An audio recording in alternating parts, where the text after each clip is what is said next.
Hello, hello, hello. Hi. How are we doing? Good? Had some food in you, some coffee in you.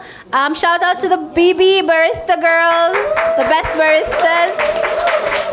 All right, so thank you everybody for sticking around. We had the first half of the morning with a great panelists. We tried some food, we did some networking. I hope you got to reach out to some. We did some shopping at the marketplace, so we're going into the next part of our session.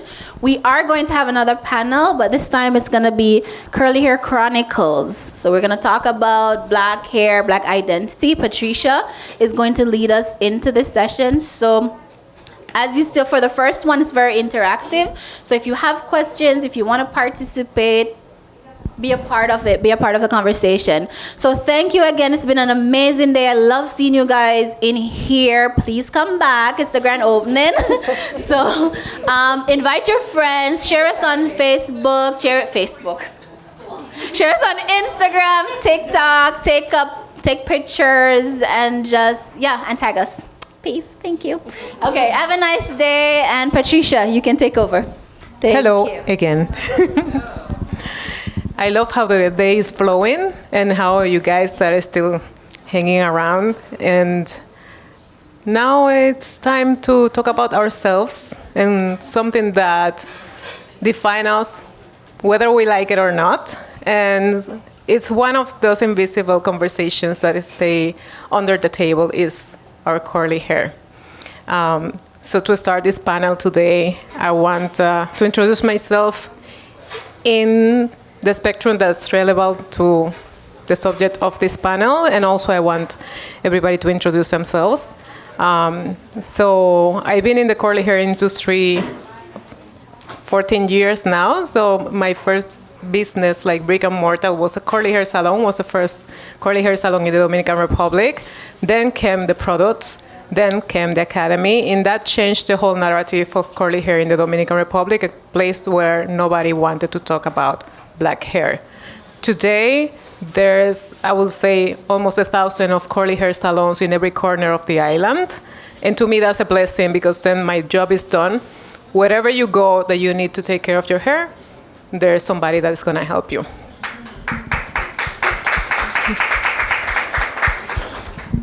And I want you to introduce yourself now. Thank you. Hi, everyone. I'm Tosin During.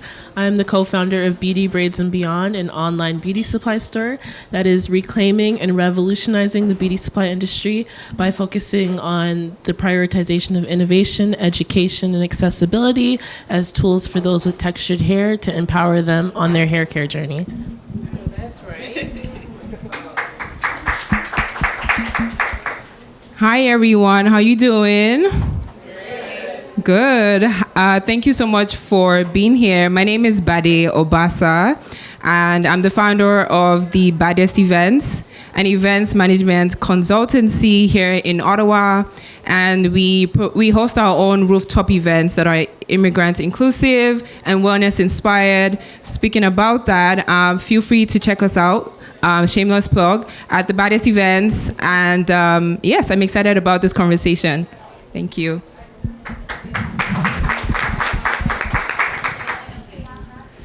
Hello, can you hear me? Yeah. My name is Arlene. This was kind of impromptu. I was invited to speak recently, but I'm glad to participate. I did move here from Toronto about 5 years ago, so I'm just learning about Ottawa, and glad to be here. Glad to see things like this happening. Myself, I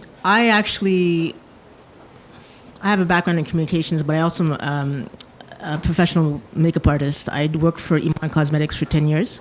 So although this is not about makeup, it is a lot of the same issues apply. So, and I have had my hair natural for many years on purpose. So I'm glad to be part of the discussion. Thank you. So we are going to start our conversation with our first question. And I love how this panel is happening today, because we had another setup with another people coming as panelists, and then we figured that we needed to call for other people to come. And that shows us that this conversation is for everybody, that we should be talking more about this. No matter who, no matter what industry, no matter what you are doing, this is part of the conversation.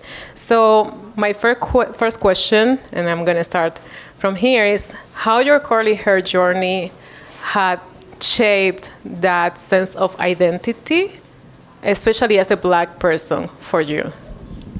So my journey, I think when I was younger, obviously I never took care of my hair. My mom did. But when I moved from a warmer climate to a Canadian climate, my hair began to break, and I didn't know why. I wasn't able to bridge the connection between climate and hair care. So I always had a volatile journey with my hair, and I always, hid it in like under wigs or braids or any way to hide it, because I was just, kind of a little shy about that. But over the course of doing like a lot of research on why like hair breaks, products that contribute to hair breakage and hair growth, I was a little bit more confident in taking ownership of my hair care journey and nurturing my hair. And obviously the development of a business, a beauty supply, gave me more confidence to empower others to embrace their natural hair, give them the tools. And I think that's provided me a lot more confidence to just show up as myself, embrace my hair, and just view my hair as not something that's like a tedious journey, but something that is a beautiful journey, something to embrace. And I'm just very happy to be on that journey, still learning, still growing, but something to continue to embrace. Amazing. What about you? Thank you. I think for me, right now I have a wig. But I have short curly hair. And in terms of like identity wise, I think for me, my journey with my hair and my identity has, it's been a beautiful journey, because I have realized that we have to own up to what we have. You can't really like change it, but you can switch it up. Like right now I have a wig on, so I'm switching things up. But the other time you see me, don't be surprised when you see my short hair. It's part of my identity, and I'm learning, just like you said, to care for my beautiful hair, and just know that it's part of me, and nobody's going to love it any more than I do. Yeah. So I have lived in Toronto for many years, but I actually grew up in Ottawa. I was born here. And I started out having natural hair from a young age, and I used to get it braided, and I used to look forward to getting it braided. And then around junior high school, I don't know how that even happened. It was almost as though, okay, now you have to have relaxed hair. I don't even remember where I went, because at that time there was hardly any Black hair salons, but I never really felt comfortable with the relaxing my hair. I never, like, my hair would start breaking. You couldn't style it properly. I hated sleeping with curlers on. So once I started to enter high school, I decided on my own to put braid extensions. They weren't as popular back then as they are now. And I found I got a lot of pushback, surprisingly, from my own family. My mother, it wasn't considered proper, or whatever the mentality was, her being from the Caribbean. But I kept my hair in braids. I also was heavily involved in dance and sports, but even in the dance world, I had to figure out how to make sure it was always pulled back, because there was kind of negative, feedback from that also. So, yeah, and then I just consistently kept my hair natural. However, I went to university in Toronto, that's why I left. And I had grown my hair for many years. It was getting kind of big and bushy, so a person just told me, you should go to this woman. And I was trying to just get it, I guess, easier to manage. And that woman basically destroyed my hair after all those years. So from there, I do not deal with chemicals. I only dealt with braids. So it's interesting how much Black people in general, but especially Black women here, takes on this big role in our lives for whatever reason. Yeah. In my case, my curly hair journey, I will say not just my journey, but when I had my relaxer. I remember one day I was dating somebody, I was like probably 19 or something, and that guy touched my hair and say, "Is that your real hair?" I never had that question in my mind before. My relaxed hair was my hair, because it's the hair I was born with, but it was just a bit different. But from that question on, then weeks later, I was like, what did he mean? Like, this is my real hair. I mean, this is my hair. What is he talking about? It bothered me so much. And then years later, now I understand what he meant. Is this your natural hair? But when I was using relaxer, it was not a question. Like, this is your hair. This is what you need to do to look like everybody else.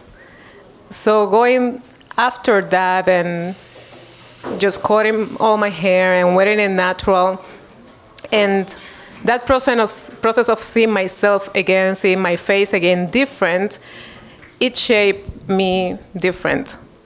Like, there was one part of my journey that I just left behind and then continue walking. But I remember that question mark in the whole process of,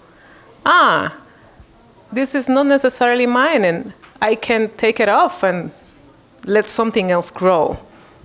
So that's my journey, and I would like to know if anybody wants to share how their curly hair journey had shaped them as their identity, but also in their community and in their relationship with others.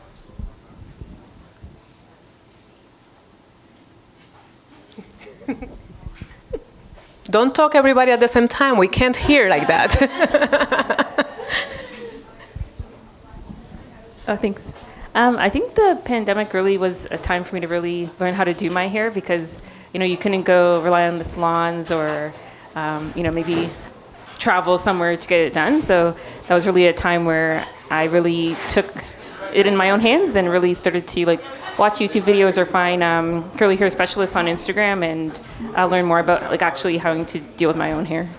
Yeah, so my curly hair journey is here right now. It's all straight. But I resonate with what you said earlier about the pandemic giving us an opportunity to explore our hair again. We were home. We were not under the pressure of fixing your hair to get to work. And I think a lot of people like myself, I can speak for myself, how much I love and appreciate my natural hair. But it's just another layer of things to get done in the mornings when you have a schedule and you need to run out and you need to present yourself a certain way for work. So during the pandemic, I got a chance to really take care of my hair, to learn more, educate myself on things that are there to help make your hair easier to handle, to grow. But again, we're back into the flow of things where we're rushing again. So that has taught me something that if we really take the time to learn, take the time to get that knowledge of caring for the hair, it is really essential to have that professional there with you as well, where if you can't do it yourself, there's someone to run to that can help you with that nurturing journey. And I think more of that is needed in Ottawa. Thank you. And there it comes again, community, no? Because it's not the same having a friend that can braid my hair when I need it than having to look in whole Ottawa to find a salon that charged me a lot of money to get my hair to be presentable.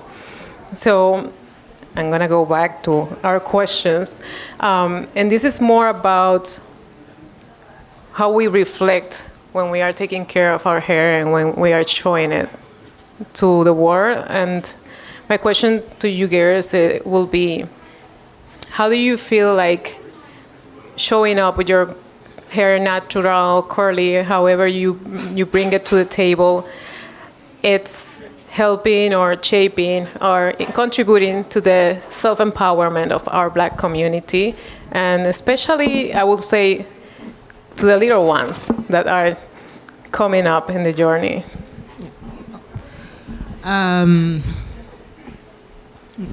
As I said, I'm glad to see that relaxers seem to be phasing out because, as I said, it's almost as though, okay, now you're getting into the real world, you're becoming an adult, you have to have your hair straight. because I started to find out the dangers of putting these chemicals, which a lot of mothers, whether Caribbean, African, don't or are not informed about, or they, it's just this concept: straight is good, straight is presentable, straight you're gonna get a job. But chemicals can mean burning your scalp. It could mean serious side effects. It can mean health issues. It can mean those are harsh chemicals you're putting, and you also have these so-called, for your baby, your youth or children, relaxers. It's all chemicals.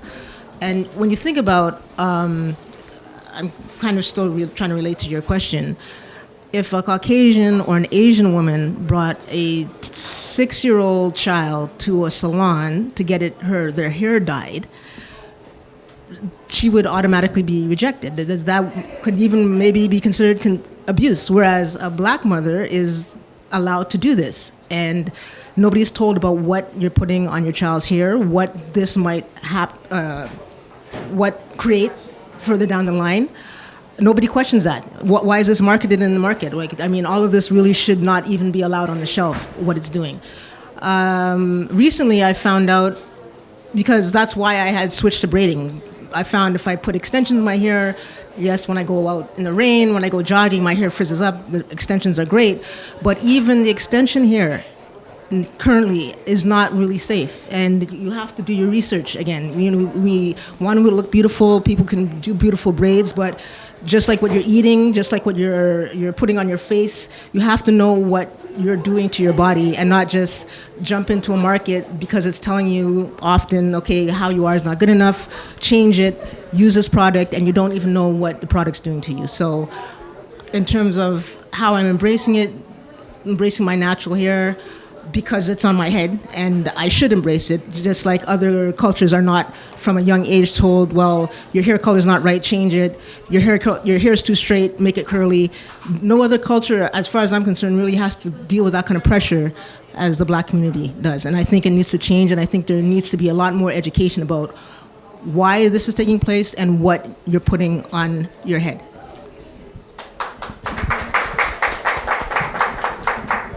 I think for me, how I'm embracing my natural hair is by showing up with my hair the best way that I can. Like I mentioned earlier, this is not my natural hair, but one of the things that I love or that I'm embracing now is the fact that we get to define what we want in regards to our hair. Just tying it back to like the experience that you had. I remember, like, I think it was last year, I had this I had this guy, who was like, chatting up with me, just interested in like, let's go out, blah, blah, blah. And I had like braids on. And I remember I had switched to, I randomly decided I just wanted to cut my hair. Right, so I cut my hair, and I remember sending him a picture, and like, he didn't respond to my messages. So I remember thinking, this is very interesting, because he wanted to drive all the way to Ottawa, and in that moment I decided, you know what, if I wasn't very confident in my hair, that would have affected my self-esteem, and I decided that it's not just about how people perceive us, it's also how we show up and appreciate that. And that's how I'm embracing my hair, and to know that like you can show up the baddest way that you can with your hair. And it's okay to switch it up if you want as well. So yeah, I think that's how I'm embracing my own natural hair and exploring the possibilities of just switching things up when I want to, because I can, and because I'm confident and secure in what my hair represents for me.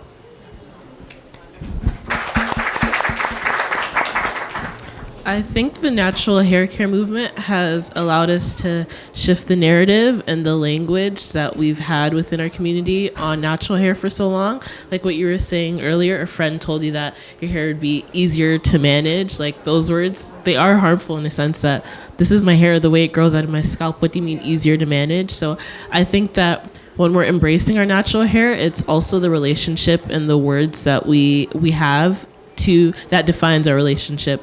So when we're speaking to like younger generations, it's not things like, oh, your hair's so nappy and hard to deal with, but like viewing it as a form of self-care to uplift, and like it's something that's natural and true to your identity. Like nobody has hair like you, it's unique to you, so like embrace it. And then also for like older generations or the current generation, I think it's also a form of like liberation from societal norms, where we've been in a society for so long that has told us that we only need to have like straight hair or straight wigs. But now we're kind of resisting against that, where like my hair can be like as big as the sky, and that's fine. Like that's okay to show up to work like that, or it can be in a bun or in curls or in braids. I think it's just that notion that no matter what I choose to do with my hair, it's okay, it's acceptable, and I don't need to conform to what society has placed upon me. Yeah. And also to show a bit of possibilities, right? When you step out with your hair, how you want to wear it, you're showing others that there's possibilities. And sometimes it takes a little of conversation to show somebody that they can change it completely, and that's okay. And as you say, I wear a wig today, tomorrow I do braids, but nobody is dictating what I'm going to wear. It's all on me, and I decide how much I want to play with it. And it's part of also of that resistance of, I know where I want to invest my money and not in products that's going to affect my health in many, many ways. And also, yes, I want to show variety in my own way, in my terms. So I want to know if anybody wants to share in the group how their journey is also helping others to shape their narrative about their hair. So I know I have a wig on right now, but guys, wigs are fine as long as it's your decision to wear it. So I remember in high school, which wasn't too long ago, like, I graduated in 2022, but at the time after COVID, there was a lot of pressure on Black women to wear like hair extensions or wigs and stuff like that. But I remember in high school, I always made it a point to like go out of my way to wear my afro out at high school, literally like every day. Like I was known as like the afro girl in high school. So, and I remember after high school when I graduated, my friend, she messaged me and she said that when I was wearing my afro in high school, it really did help her as well to realize that she could also wear her hair out no matter what the situation, like no matter what, like, you know what I mean? Where she is and stuff like that. And I was like touched. I was like, oh my gosh, like I didn't know that I was actually affecting other people this way by just wearing out my hair. And I always go out of my way to like in like really like fancy events or different things like that. I always want to like go out of my way to wear my natural hair at those events, because it's like it's okay to wear your type of natural hair, like your afro or anything like that, out there during fancy events and stuff like that. You don't have to be all, you know, braided up or anything like that. So that's one of the ways that I didn't even realize that I inspired other people to be wearing out their natural hair. So, yeah. And for that one that spoke, probably there's them one. There are more that were touched by you and they didn't say anything, but you know, it spreads. So I'm gonna switch my question. Oh, amazing, more people. So I'm just going to add something small to it. Thank you so much, everyone, for sharing your opinions on us and your insights. I think Black women are the only women in every single culture who every part of our body, from head to toe, people had something to say about. And I think we're just taking the narrative back.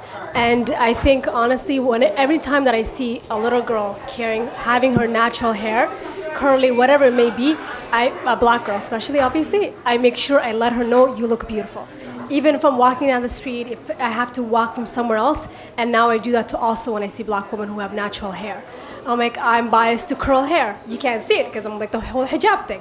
But I'm like, I love it. It's beautiful, because I think it's important that people get that, because we've been getting all negative message throughout our lives, right? So for the next generation, we need to give them that positive reinforcement to be like, no matter what, you're beautiful the way you are. So if a little girl who's like 10 has a curly hair and she says, oh, another black woman, to another black older woman told me that I'm beautiful, my curls are beautiful, she's gonna have that message to be like, it doesn't matter what the outside world's gonna tell me, I'm still gonna be beautiful.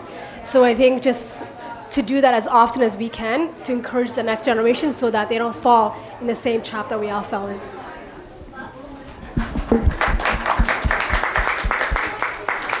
I want to move the question to the audience now, and then we will come back to the panel. But I want to know, some of you have noticed, or all of us have noticed, that with time the conversation in the media has changed a little, how society see curly hair. I want to know, how do you feel about this change of conversation, and if there's more that we can do? How curly hair is now seen differently than 10, 15 years ago? And what else do you think it needs to change in society towards curly hair and Afro hair? For me, I don't have anything to share regarding the I don't have anything to share with regards to hair, like curly hair journey, but one thing I have to share is self-acceptance. Self-acceptance. When you accept yourself, it doesn't matter what the society thinks about you. You will have to basically define how others see you by accepting yourself. I think self-acceptance is what needs to be taught to little children so that they don't necessarily need to change who they are just to please everybody. If you are okay with how you look and who you are and the way your God created you, it doesn't matter what others think about you, and you don't need to change anything. Like if you see people who wear hijab, they're not accepted most of the time by society, but they're out there determining how they want to live their lives. So I think it doesn't matter how your hair is. What matters is what's your internals tell you about who you want to be and how you want to represent yourself. So if you lived in Africa, for example, if a black person lived in Africa, they won't have those issues. It's just that they're comparing themselves to others and they want to fit in. So to fit in, they have to change themselves. So if you don't need to fit in, you won't have to deal with all the issues that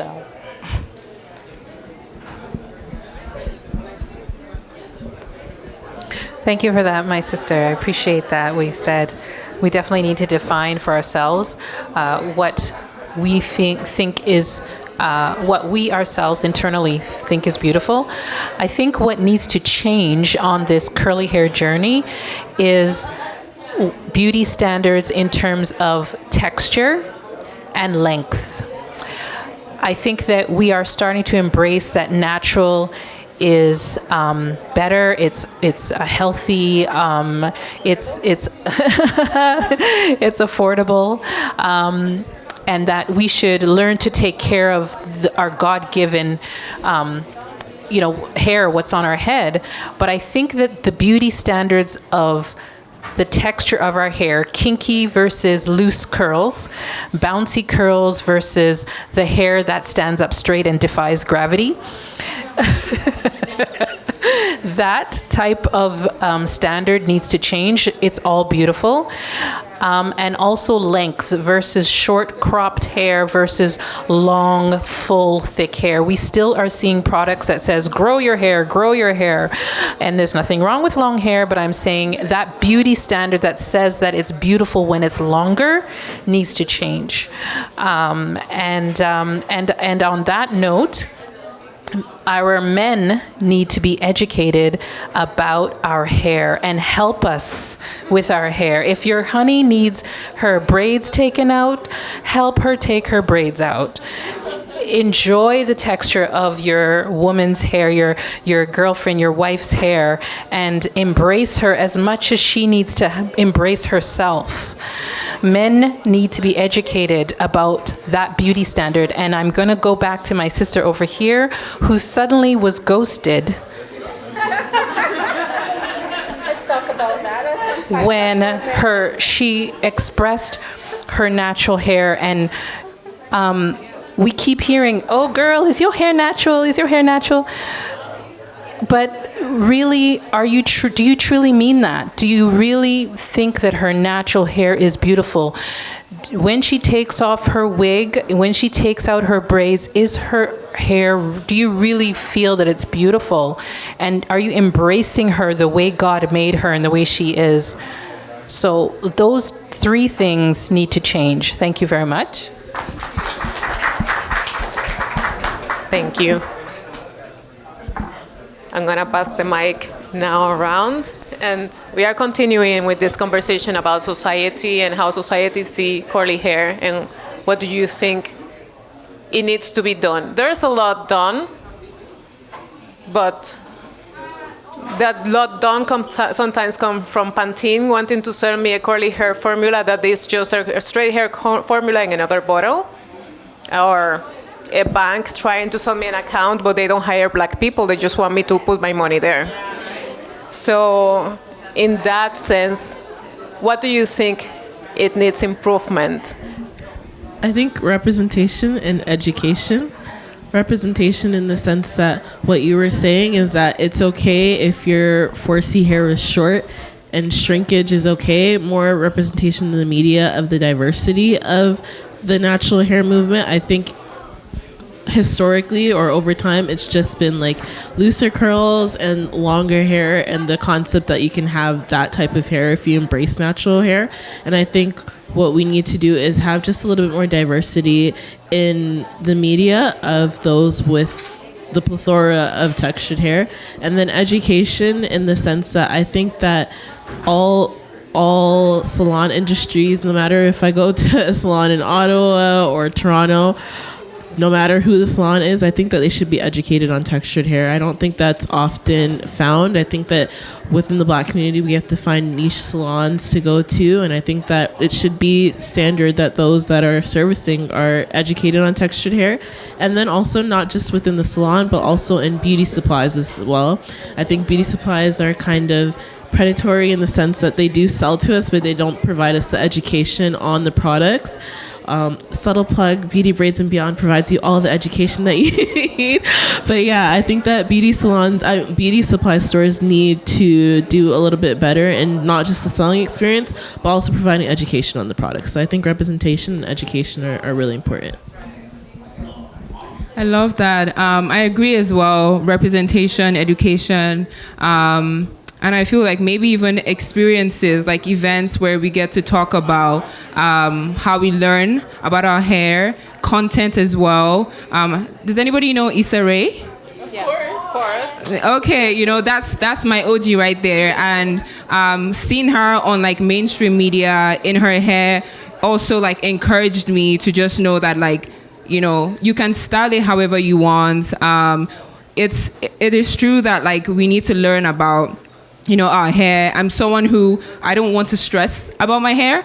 That's part of why I cut my hair. But even with the short length, I still had to learn how, and I'm still learning to take care of my hair. But the more we see representation, the more we educate ourselves, even in our own quiet time as well, to just know that no one is going to do this for us except ourselves. And in that process, in your own little way, like you don't have to be like a content creator. Like you could just post pictures, videos of yourself embracing the journey as well. Even if it's like you're figuring out how to care for your hair, there are people who are going to relate to that kind of content as well, right? So I agree as well. Thank you.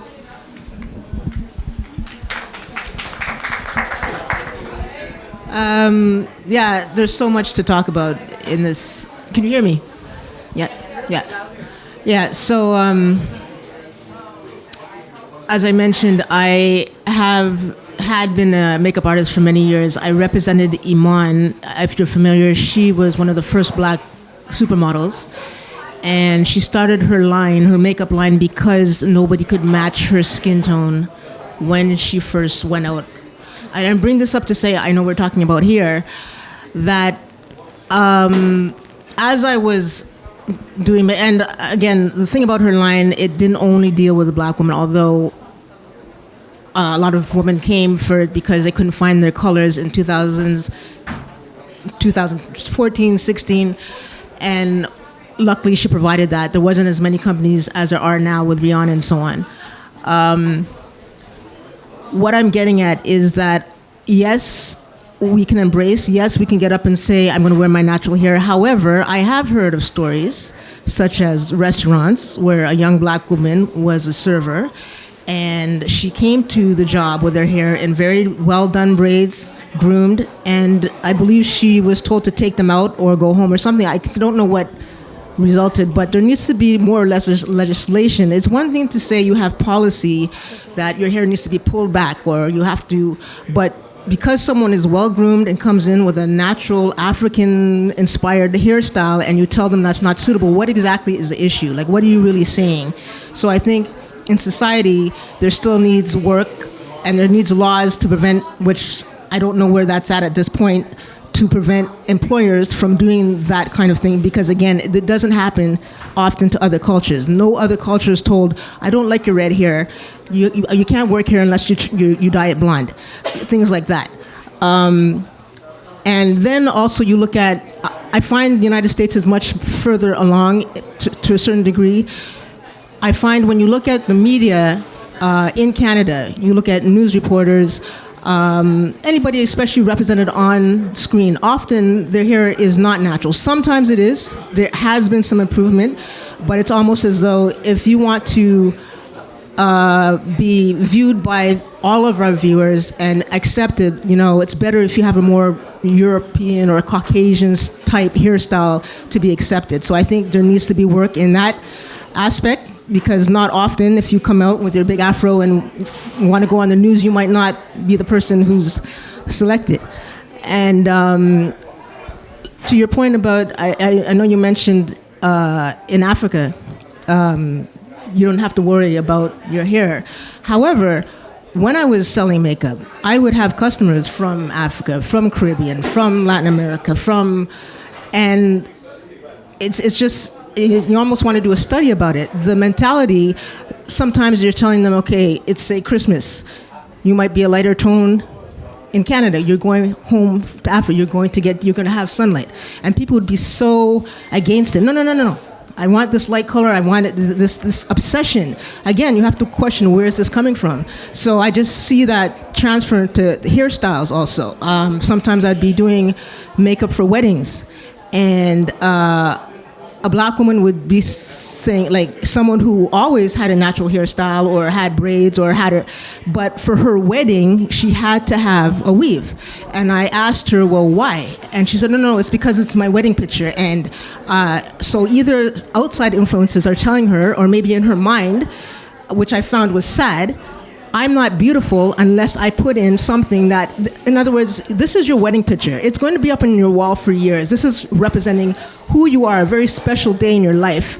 And it doesn't really represent you, because that picture has you in a hairstyle that is not you. You never wear this on a regular basis, but in your mind, or whoever told you to be beautiful on that day, that's what you had to do. So I think there still needs to be a lot of conversation, and I think there are a lot of outside forces that do pressure the black community to assimilate and adapt practices that are not necessarily something they want to, but in order to be successful or get ahead, they cave into it because that's their way of getting ahead in life. Yeah.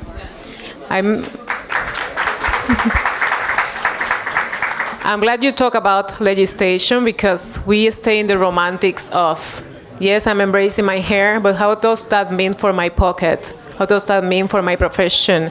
And in my case, that I come from Dominican Republic to Canada, for example, when I moved here, 10 years of experience doing curly hair, gone to school for taking care of hair, coming to Canada, needing a license, and going to find out that to get a license, I need to take all kind of exams that has nothing to do with curly hair. I say, no, I prefer not to work here as a curly hair stylist than going to do perms and flat irons that I'm normally not going to do for my clients. So in legislation also, I think stylists need to put their foot out there and say, if I'm going to do curly hair and I'm not doing perms, how are you going to know that I am a person that is suited to do that? Because you are not testing me, but you are asking me to do other things that I will not do for my clients. So legislation is very important because right now a stylist needs to go through that process, and then to understand curly hair, she had to spend a ton of money to get educated in curly hair after she paid to have a license already. And then her prices as a stylist go up, and that affects us as clients, and it's all around legislations that are not put in place for us.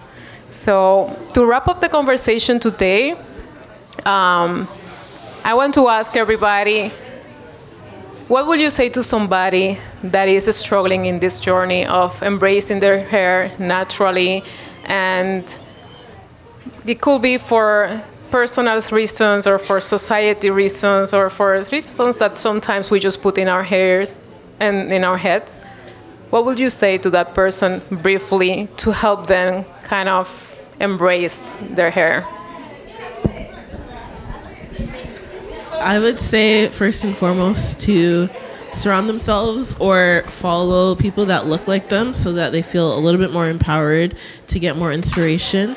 But on a more practical note, if I think someone's struggling to embrace their hair, I would start with using things like clip-ins or hair that like mimics your actual hair texture, so you're a little bit more embracing your hair texture, but you're easing your way in. I think that helps to embrace like either whether it be your curls or what your hair is like blown out. I think that some of the insecurities sometimes lies in the actual texture of our hair and using hair that's not like our hair at all and forcing ourselves to straighten it or mimic a texture that's not like ours. So starting small with hair textures that do mimic our natural hair to get more confidence within that. Thank you. I think the first thing is to unlearn shame. Growing up, my mom had a different experience with hair. So every time she hears that I cut my hair, she would always be scared. You know, I don't know, like people from African homes, it's like your hair is your glory. And so does that mean that if I cut my hair, my glory has gone, right? My glory is still here. You know, so it was something that we would always argue about, but I realized that sometimes some people just need to be educated about what it means to accept yourself, you know, the way you are. Because like I said, no one is going to accept you more than the way you accept yourself. So even in my own family, it was something that for the longest time, I didn't want to cut my hair because of that, you know, relationship that I had with my mom. And some people have like health issues. I believe that part of her experience is because through certain things that like trauma and certain things that have happened to her, she's lost her hair. And as a result of that, she felt like she wasn't beautiful enough, right? And aside from like watching content or being around people that make us embrace that beauty, I think it first of all starts with ourselves, right? Because you could marry someone or date someone or be around friends who don't appreciate your hair. But it's good to go where you're celebrated, and you have to start with yourself. So I think what I'll say to that person who is struggling with that hair journey is to first unlearn shame, however that looks like to you, and just know that you are beautiful and you're the baddest yourself. And as the more you embrace that, the more people will come around. And if they do not appreciate your hair, that's okay. They're just not meant to be for you or around you, and that's okay.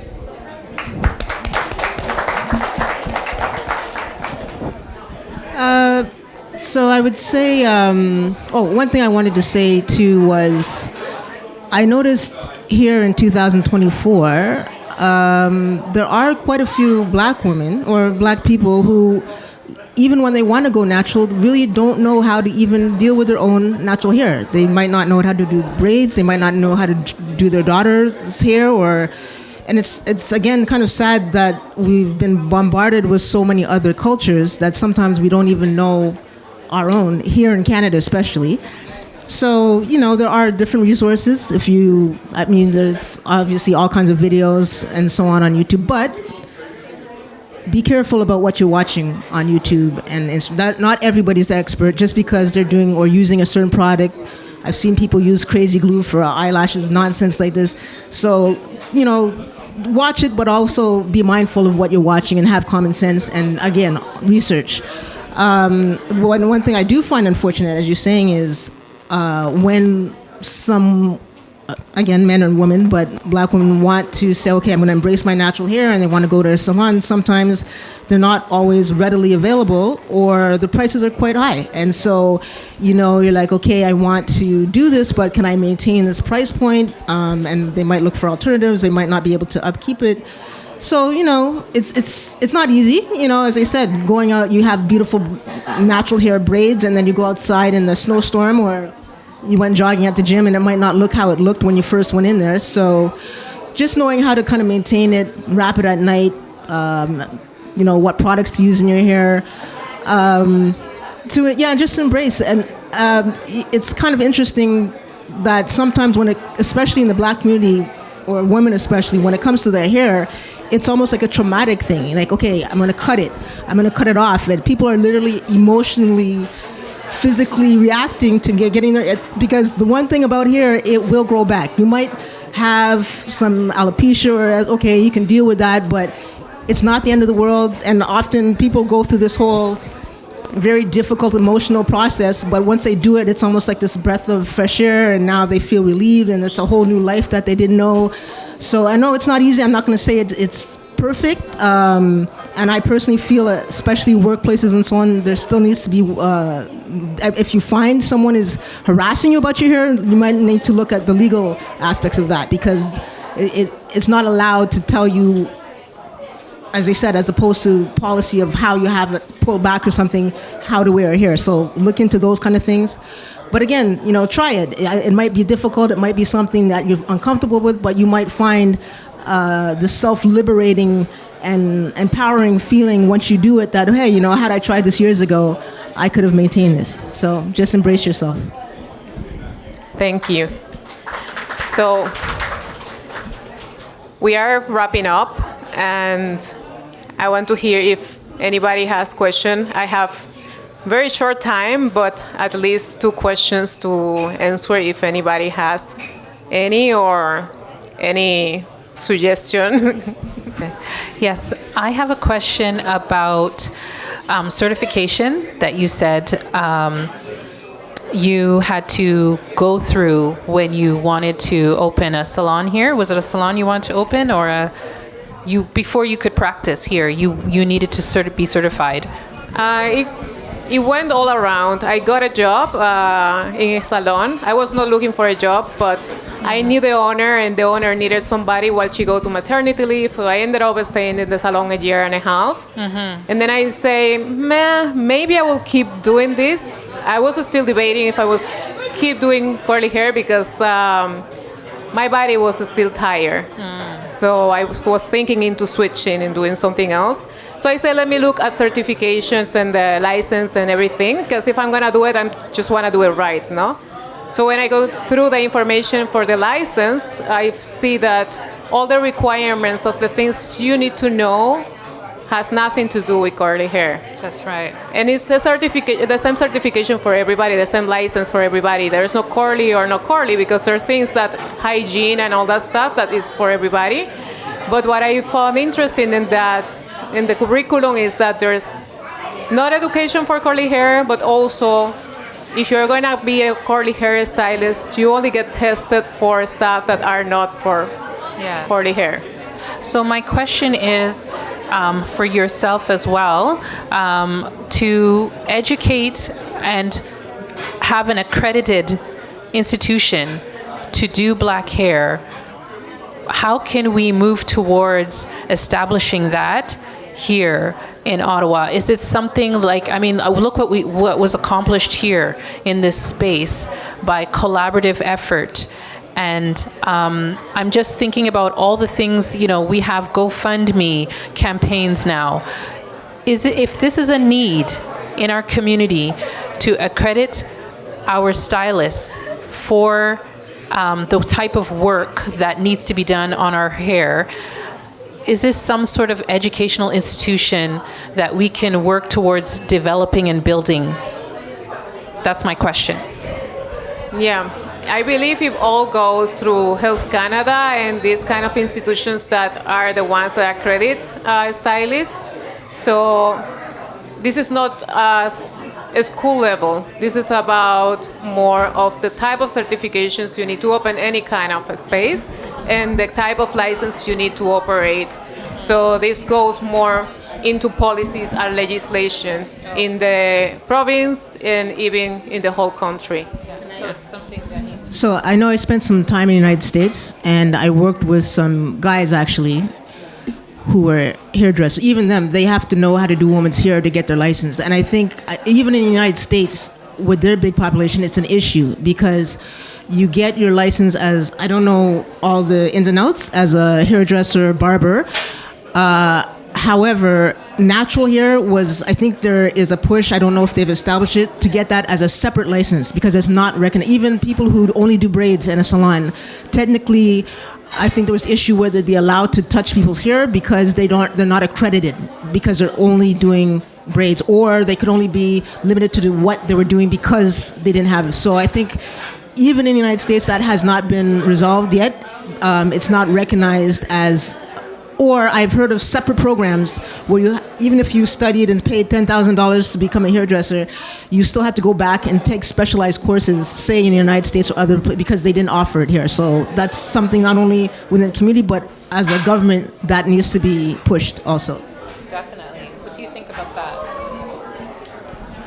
I definitely agree. I think that there have been some small movements towards getting that accreditation process, but I think that what is important, like what you were saying, is that push for like the change in policy. I think recently within the United States they passed the Crown Act that doesn't exist, like nothing like that exists within here in Canada. So I think that within spaces like these where we have community support and backing, I think it would be very helpful for us to make that change, call upon our policy leaders, call upon our change makers to have those changes implemented so that we can have spaces where we don't need to seek or have those hurdles of having like a braider being certified. It's just something that's taught within the curriculum, and unfortunately right now it's lacking, but I think that there needs to be change within that space. I think to add to that, just in more practical ways and like the little steps that we could take, in addition to what everyone has mentioned, is maybe again like host events where we have key people in the hair space, as well as invite these policymakers, and even if they can't make it, maybe we can have it filmed. Reach out to TV stations. If we could have that streamed on YouTube, the little steps, so that it can always be watched. It's something that could always be referred to, and you never know. These links, these opportunities can be sent to the right people, and like that's how little progress is made. We're making strides, and like we'll get there. Yeah. Okay, one more question and we are wrapping up. Can I sneak one in as well? Can I sneak one? A question? Well, nobody's looking yet. There as well. Okay, so the quick question is there a community of stylists in Ottawa here? Anybody has any resource that they could share where we could start from and helping our young people to find You that? have the people here.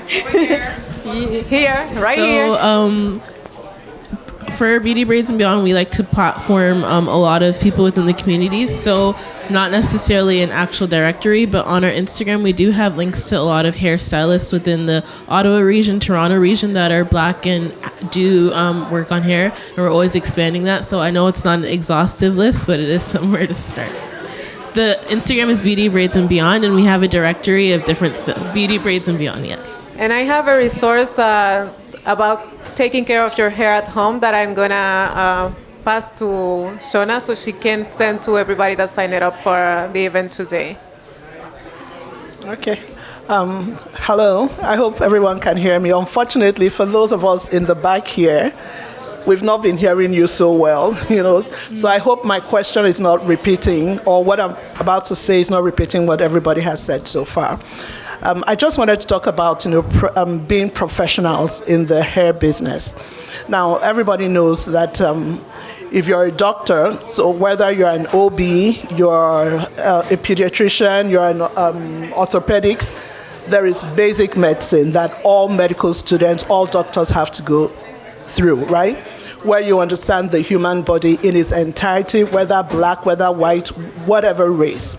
And I think in health, in hair care, I don't know what the professional aspect for those who have gone to the school. I think it makes sense for anybody, whether Black or white, to understand the chemistry of hair, especially Black hair.